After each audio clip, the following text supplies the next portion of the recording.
사무엘상 17장 31절에서 44절입니다. 다윗이 한 말이 사람들에게 알려지고 누군가가 그것을 사울에게 알렸다. 그러자 사울이 그를 데려오게 하였다. 다윗이 사울에게 말하였다. 누구든지 저자 때문에 사기를 잃어서는 안 됩니다. 임금님의 종인 제가 나가서 저 블레셋 사람과 싸우겠습니다. 그러자 사울은 다윗을 말렸다. 그만두어라. 내가 어떻게 저자와 싸운단 말이냐. 저자는 평생 군대에서 뼈가 굵은 자이지만 너는 아직 어린 소년이 아니냐. 그러나 다윗은 굽히지 않고 사울에게 말하였다. 임금님의 종인 저는 아버지의 양떼를 지켜왔습니다. 사자나 곰이 양떼에 달려들어 한 마리라도 물어가면 저는 곧바로 뒤쫓아가서 그놈을 쳐 죽이고 그 입에서 양을 꺼내어 살려내곤 하였습니다. 그 짐승이 저에게 덤벼들면 그 턱수염을 붙잡고 때려 죽였습니다. 제가 이렇게 사자도 죽이고 곰도 죽였으니 저 할례받지 않은 블레셋 사람도 그 꼴로 만들어 놓겠습니다. 살아계시는 하나님의 군대를 모욕한 자를 어찌 그대로 두겠습니까? 다윗은 말을 계속하였다. 사자의 발톱이나 곰의 발톱에서 저를 살려주신 주님께서 저 블레셋 사람의 손에서도 틀림없이 저를 살려주실 것입니다. 그제서야 사울이 다윗에게 허락하였다. 그렇다면 나가도 좋다. 주님께서 너와 함께 계시길 바란다. 사울은 자기의 군장비로 다윗을 무장시켜 주었다. 머리에는 노투구를 씌워주고 몸에는 갑옷을 입혀주었다. 다윗은 허리에 사울의 칼까지 차고 시험삼아 몇 걸음 걸어본 다음에 사울에게 이런 무장에는 제가 익숙하지 못합니다. 이렇게 무장을 한 채로는 걸어갈 수도 없습니다. 하고는 그것을 다 벗었다. 그렇게 무장을 해본 일이 없었기 때문이다.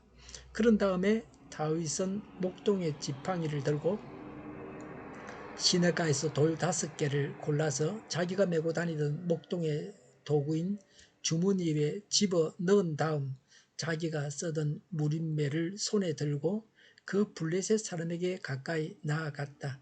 그 블레셋 사람도 방패든 사람을 앞세우고 다윗에게 점점 가까이 다가왔다. 그 블레셋 사람은 다윗을 보고 나서 그가 다만 잘생긴 홍한 소년에 지나지 않는다는 것을 알고는 그를 우습게 여겼다.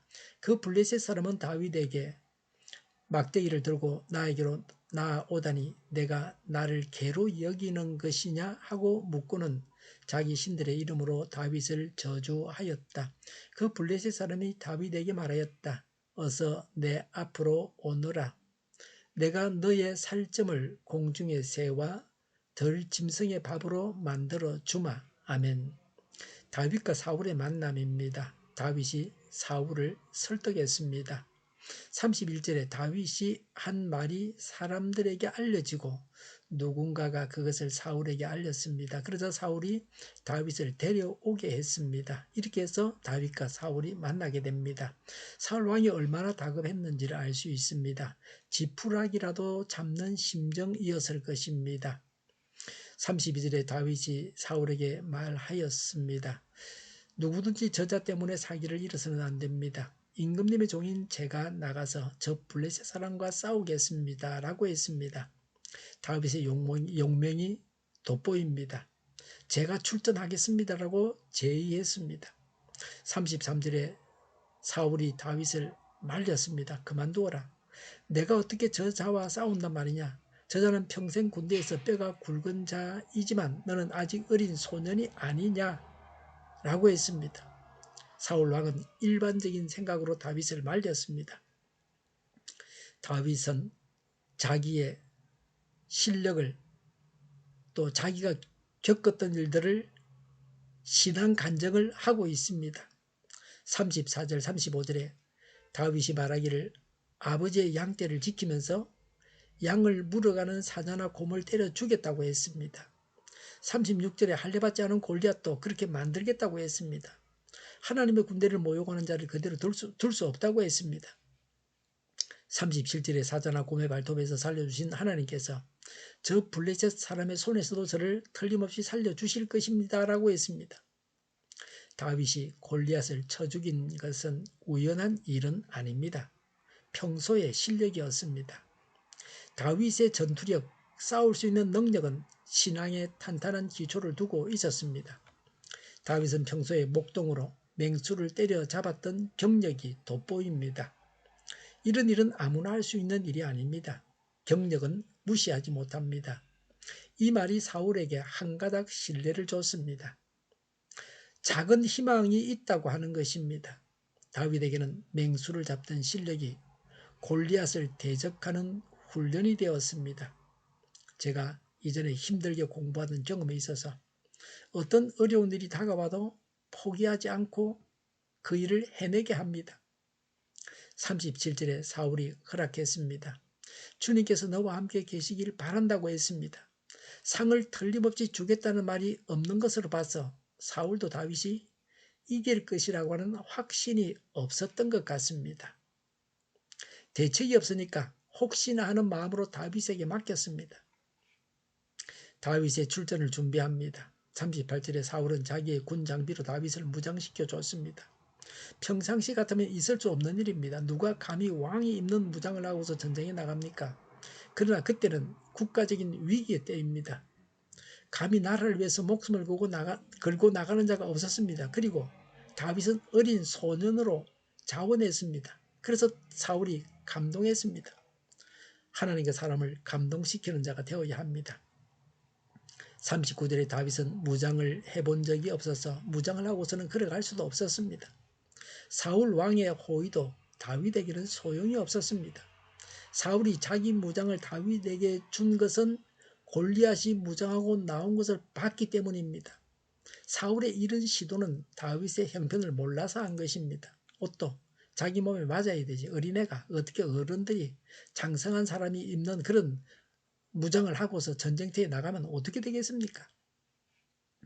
그래서 무장을 다 벗고 40절에 목동의 지팡이를 들고 시냇가에서 돌 5개를 골라서 주머니에 넣고 무림매를 손에 들고 블레셋 사람에게 가까이 나아갔습니다.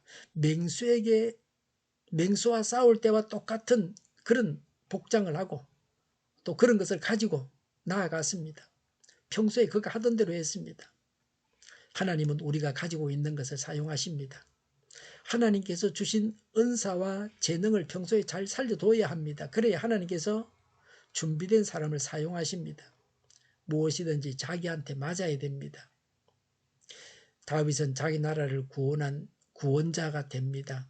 항상 하나님의 대책은 구원사에게 사용되는 일꾼입니다. 모세가 이집트에서 신음하는 하나님의 백성을 구원하는 하나님의 대책이었습니다. 우리가 하나님의 일꾼이 되어서 하나님의 대책이 되어야 합니다.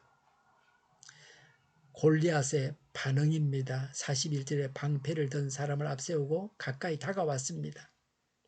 42절에 다윗이 홍한 소년인 것을 알고 다윗을 우습게 이겼습니다. 다윗을 업신여겼습니다. 하나님께서 함께 하시는 것을 골리앗은 보지 못했습니다. 불신자에게 하나님은 보이지 않습니다. 봐야 할 것을 보지 못하니까 불쌍합니다. 적을 알고 나를 알아야 성례합니다. 모르는데 무슨 재주로 이기겠습니까? 우리는 하나님을 알고 있습니다. 그래서 다윗이 겁이 없는 것이 아닙니다. 골리앗이 겁이 없는 사람입니다. 마땅히 하나님을 두려워해야 하는데 하나님을 두려워하지 않았습니다. 그래서 우리 믿는 자들이 골리앗이 겁없이 다윗 앞에 나아가고 있다고 해야 합니다. 43절에 다윗이 막대기를 들고 나아가니 자기를 개로 여기느냐 하면서 자기 신들의 이름으로 다윗을 저주했습니다. 다윗은 골리앗을 짐승 취급했습니다. 짐승을 죽이듯이 골리앗을 죽이려고 했습니다. 골리앗은 자기 신을 의지해서 다윗을 저주했습니다. 그 저주가 다윗에게 미치게 하려고 했습니다. 44절에 골리앗은 다윗에게 말했습니다. 어서 내 앞으로 오너라. 내가 너의 살점을 공중의 새와 들짐승의 밥으로 만들어 주마라고 했습니다. 골리앗은 다윗을 큰 죄인을 죽이듯이 하겠다고 했습니다. 인물이 없으면 나라가 망합니다. 오늘날도 그렇습니다. 교회도 그러합니다. 문제는 인물입니다. 문제 해결자는 성령 받은 사람입니다. 예수 믿는 우리가 문제의 해결자가 되어야 합니다. 하나님을 믿음으로 하나님의 기적이 나타나게 해야 합니다. 기도하겠습니다. 우리의 현재의 문제를 믿음의 사람을 통해 해결하시는 하나님, 우리가 하나님의 일꾼이 되어 문제 해결자가 되게 하옵소서. 문제를 해결할 만한 믿음을 주옵소서. 우리를 통해서 하나님의 해결하심이 나타나게 하옵소서. 정의가 강물처럼 흘러가게 하여 주시옵소서. 교회가 분열되지 않고 하나가 되게 하여 주시옵소서. 교회가 한 목소리를 내게 하옵소서. 전쟁이 그치고 평화가 오게 하여 주시옵소서. 성경을 대적하는 자가 없어지게 하여 주시옵소서. 주사파와 공산당과 이적단체들과 적화통일로 나아가게 하는 자들이 없게 하옵소서. 이 땅에 다시는 전쟁이 일어나지 않게 하옵소서. 적화통일되지 않게 하옵소서. 자유민주 국가로 전쟁이 아닌 평화롭게 통일을 이루게 하옵소서. 하나님을 대적하는 법과 있어서는 안 될 법을 만들지 않게 하옵소서. 있어야 할 법을 폐기하지 않게 하옵소서. 재판이 지연되지 않게 하옵소서. 정의로운 판결이 내려지게 하옵소서.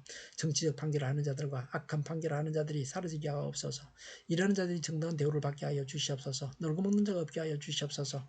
일을 만드는 자가 되고 일을 하는 자가 되게 하여 주시옵소서. 파업과 시비가 그치게 하옵소서. 나라를 망하게 하는 모든 주제들이 사라지게 하옵소서. 군대가 갔다 오지 않고 국회의원 하겠다고 하는 자들이 없게 하옵소서. 눈먼 지도자, 악한 지도자, 자기 배만 불리는 지도자가 사라지게 하옵소서.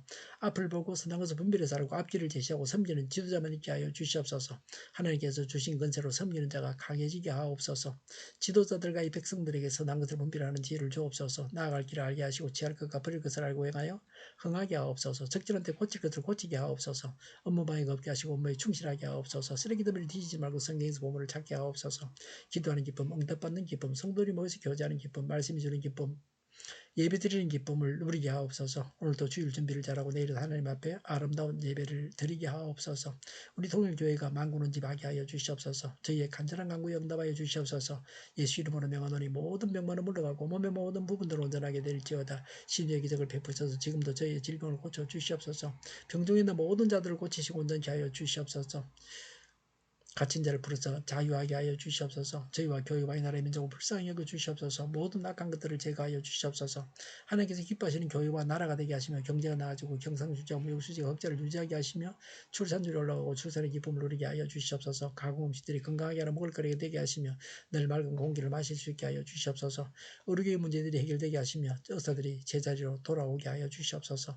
청인들의 길이 열리고 합격 영광을 누리게 하옵소서. 우리나라가 마약 청정국이 되게 하시며 국가부채, 안전부채, 가계부채, 기업부채, 각종 부채를 다 갚게 하여 주시옵소서. 허경과 자재 공급이 늘 원활하게 하여 주시옵소서. 오늘도 하나님 안에서 차고 넘치는 삶, 복된 삶을 살게 하여 주시옵소서. 감사와 찬양을 주님께 돌려드리며 예수님의 이름으로 기도하옵나이다. 아멘.